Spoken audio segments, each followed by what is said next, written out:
This week we're taking a look at a Badger airbrush called the Renegade Krome. But before I begin, I recently found out that this year marks Badger's 60th anniversary, so I'd like to wish Badger a happy 60th birthday and a great year ahead for everyone working there. 60 years is a long time and a huge accomplishment for Badger, so I'd like to congratulate them. If you watch some of my other videos, you might know that Badger is one of my 3 favorite airbrush brands, along with Iwata and Harder and Steenbeck. And the main reason for that is because of this airbrush, the Sotar 2020. It's one of my favorite airbrushes of all time. And this Renegade Krome is a very similar airbrush. It sprays just like the Sotar, but it has a few key differences. The major difference is the position of the trigger. You'll see that on the Renegade Krome on the right side, that the trigger is a little bit farther back. I generally prefer the trigger closer, like in the Sotar 2020, but I do find this very comfortable. It kind of reminds me of the Infinity, where you just sit a little bit farther back on it. But one benefit about this design is that you get a lot more room for your trigger finger. It doesn't feel cramped in there like it does with some other gravity-fed airbrushes. This Renegade Krome comes equipped with a 0.2mm needle and nozzle, so that's going to make this one a detail airbrush. The Renegade Krome that I have here is called the Krome Jet. It comes with the smaller paint cup. There's also another Renegade Krome that comes with a larger paint cup. The rear handle also has a needle limiter or trigger stop, and you could use this to preset your trigger distance if you'd like. There's also a cutout or a cutaway rear handle here, so if you want to use that to press down on the trigger,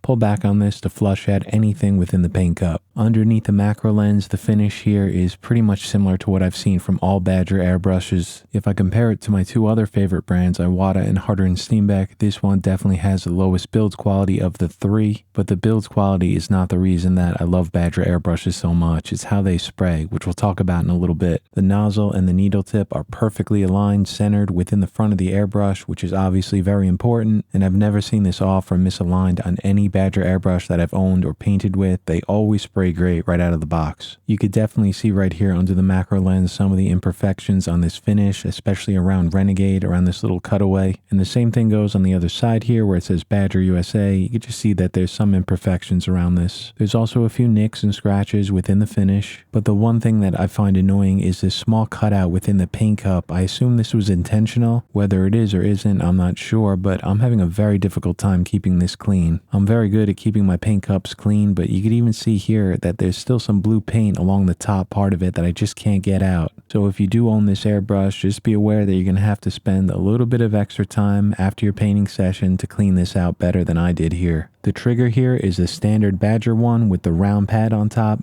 Very comfortable to paint with for long sessions. And one thing that I'm always saying about Badger is that their trigger control is just really one of the best out there. Now, for me personally, I'm very, very picky with this. I want an instantaneous paint response on any of my detail airbrushes. It's one of the most important things for me. And with every single Badger airbrush I own, their trigger response is incredible. It's such a sensitive trigger. You just pull it back the smallest amount and you're going to get paint. But we'll get to that later on within this video. And like always, I want to show you all the internal parts, so I'm going to do a quick breakdown of this airbrush. The first thing I'm doing here is removing the rear handle, and then from here I can unscrew the needle chucking nut. And then the needle is free to pull right out of the back. I did notice here that the needle felt a little bit sticky as I was pulling it back, like it was a bit too tight. Not a big deal, it worked fine. I just wanted to point that out. There's a small brass screw right here. This is called the spring screw, and you could use it to adjust the tension of the trigger. And I have to say that the machining on this spring screw feels amazing. It's very, very smooth, very easy to adjust, so very nicely done. I can grab this larger screw up ahead, which is called the tube shank. You can see it has some knurling on it, and if I unscrew this, I can remove the entire rear spring assembly. And once that's out of the back of the airbrush, you can see this is what the entire assembly looks like. It consists of 4 parts. I can unscrew this spring screw from the needle tube, and from here everything comes apart. And this is what it looks like entirely disassembled. I have to say that the build quality here is very good. I've received a few of these in the past that weren't great, but this one's fantastic. It's nicely finished and all the parts feel very smooth. To reinstall this, I'll take that needle and place it within the tube shank, and the terms that I'm using are coming directly from Badger's website. Some other brands would call this a spring housing, but Badger calls this the tube shank. And then I can insert that needle tube within the back, and it only goes in one way. You'll have to kind of rotate it around to make sure it fits properly. You'll know that it's in correctly when it can slide back and forth like you're seeing here within that tube shank. And so that's it for the trigger spring assembly. We also have the trigger here. Once the needle and the spring assembly is out of the airbrush,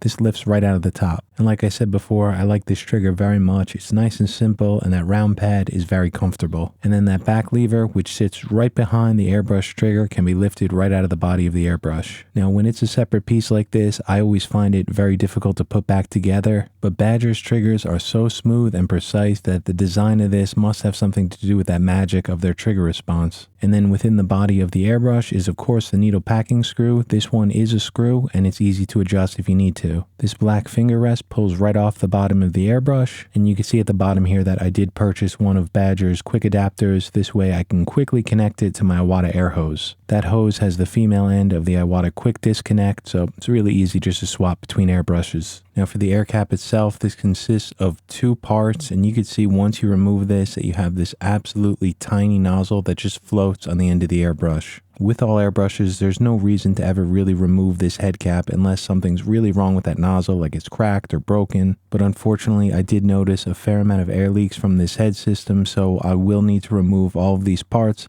and add some beeswax to the threads. And just a quick note, when you buy this airbrush, it comes with this head cap with these 2 prongs to protect the needle, but I swapped it out for their other one just because I want really easy access to that needle to clean off any tip dry. And so I'm going to speed through the reassembly of this airbrush because it's the same thing in reverse. But I found that the build quality here is very similar to all the other Badger airbrushes that I own. There's nothing really that amazing about it, and there's also nothing really bad about it. It's just the way they're designed. So from here, let's move along to my favorite thing about Badger airbrushes, the reason that I love using them and the reason that I will continue to buy them. And that, of course, is the way that they spray paint. Badger airbrushes are just one of the most responsive and accurate airbrushes on the planet. The Sotar 2020 is always going to be my favorite airbrush from Badger. There's no question about that.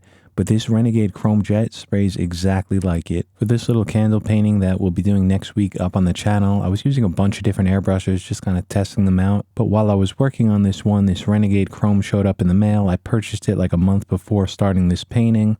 Showed up, so I decided to switch over to it. And it's exactly what I expected. It sprays just like the Sotar 2020. The only difference is that the trigger is a bit farther back. So it has a different feel, but the trigger feel is still the same. It's still incredibly responsive, doing exactly what I want it to do. No guesswork involved. It's always spraying paint at the same point. Amazing job atomizing it. And because it's the .21, it has that nice acute spray angle, so it's very easy to get in there and get those details. I don't have to be right off the surface like I do with a general use airbrush that has a wider spray pattern. I could back up a little bit like a micron and still get that control and detail. And moving along to the trigger response, it's exactly what I expected. Paints just like the Sotar 2020. Perfect. And for painting fine lines, again, just like the Sotar 2020, it cannot be any easier. I can paint a line thinner than a human hair all day long. Very, very easy to do with this airbrush. And for writing out letters in print where I'm starting and stopping the airbrush, it's exactly the same. And I think this is why Badger airbrushes have been around so long, 60 years now, because they spray amazing and the control is perfect. So now if you're looking for an outstanding detail airbrush, this one, the Renegade Krome, is going to go right next to the Badger Sotar 2020 in my list. The internals are the same, so it sprays exactly the same as the Sotar 2020, but the body's different, so you're going to get a slightly different feel, but the same trigger response. Between the two, I'm always going to choose the Sotar 2020 because you're a little bit closer to your artwork when you're painting, but this is a great option for those of you who want a different feel, maybe want to hold your airbrush a little bit farther back. And just like all my other airbrush reviews, this is no sort of promotion for the brand. I purchased this one with my own money. Badger was running a deal like a month and a half ago, and they had some amazing prices. I was able to pick this up for like $70, $75, somewhere around there. And obviously that price is a no-brainer. Badger has been great with this over the years too. It's why I have so many Sotar 2020s. They usually run a deal once a year, once every 2 years. And so if you check their website periodically, you'll usually find a deal here and there. Sometimes they're running promotions or like a birthday celebration. Whatever it is, they're very generous at offering their airbrushes at discounted prices once in a while. So it's always nice to see. And every time they have one, I'm going to pick one up. And so if you paint with an airbrush or have an airbrush collection like I do, Badger's one you definitely need to add. And yeah, the build quality is not going to be up there with Iwata and Harder and Steenbeck, but once you start painting with it, you'll see why it's loved. And so that's going to be it for this review of the Renegade Krome Jet. An awesome airbrush, one that I'm definitely going to recommend, especially if you can find a deal on it. So thank you so much for watching. I hope you enjoyed this one. I'll be back here next week and we'll be painting the candle that I showed earlier in this video. Take care, everyone.